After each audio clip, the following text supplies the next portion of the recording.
Hello and good afternoon. This is video 745. Today is March 31st, and in the last video I talked about uh, writing my autobiography, and how I thought it was kind of cool to encourage people to kind of write their autobiography as a way of looking at where they are, how they got there, and kind of more importantly, where do we want to go from here? What does the future hold? And I've since written my autobiography. It's about 17 pages long. And I wanted to kind of write a summary. Obviously, my life's not over yet, at least I hope not. Um, but kind of somewhat of a takeaway, which is not meant to be a call for a pity party. But I think it kind of dovetails into some of the concern that we have for trans youth, okay, for the next generation, it's a very noble thing to kind of say, hey, what can I do for the people that come behind me? What can I do for the next generation? And I think that's probably what we feel. We feel for the trans youth, kids who are dealing with what we went through. In my case, some 40 years ago, 45 years ago, 48 years ago. And, you know, kind of what I've walked away with in my own life is a sense of, I want to say, what challenges did I have? Which for me, it's very easy to say, how did I fail? Okay. And you could turn that around and say, oh, but you've succeeded because you've overcome, or hopefully overcome, those obstacles. But I think it's important for me to say that if and when I am to be judged on my life, to explain some of the challenges that I had. And while I am to blame for some shortcomings in being human and perhaps not standing up for myself, um, I was never really given that opportunity as a child. I was just assumed to do certain things. And I didn't stand up for myself as being transgender because I was afraid to. I was afraid to. I didn't know what it was. And so in many ways, I'm somewhat a product of the environment that I was growing up in, which you might say, well, duh. But over the period of my life, 40 years of growing up and perhaps 30 years of being kind of on my own, um, there was sort of this repeating pattern.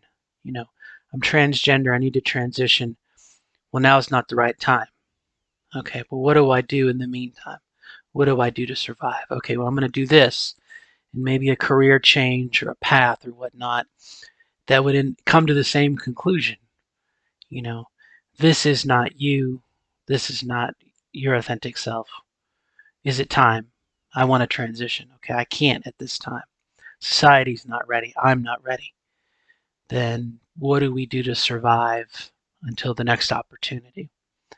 And so maybe I'm giving myself somewhat of a pass to say, hey, you know what? You couldn't then, you did when you could. And for the future generation, what can we do to ensure that they have that opportunity to transition when they can, when they're ready? The person has to be ready, their environment has to be ready, society has to be ready. You know, when do those things all line up and enable the person to be their authentic selves?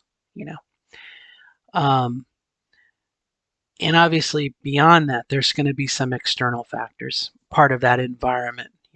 For me specifically, it's my parents, how I was treated leading up to my development as a child, and once I came out, how I was treated.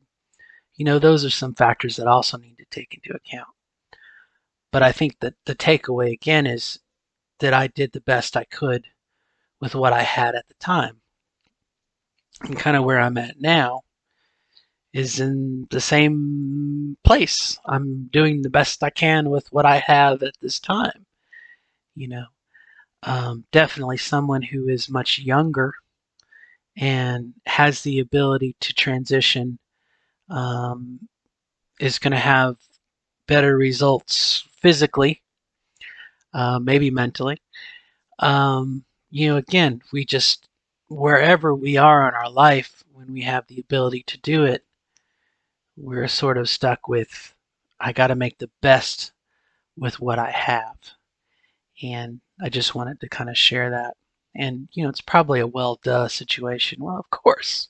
What else are you going to do? You can wish in one hand and shit in the other. See which fills up first. But I guess today I find it very liberating, that, I didn't fuck up.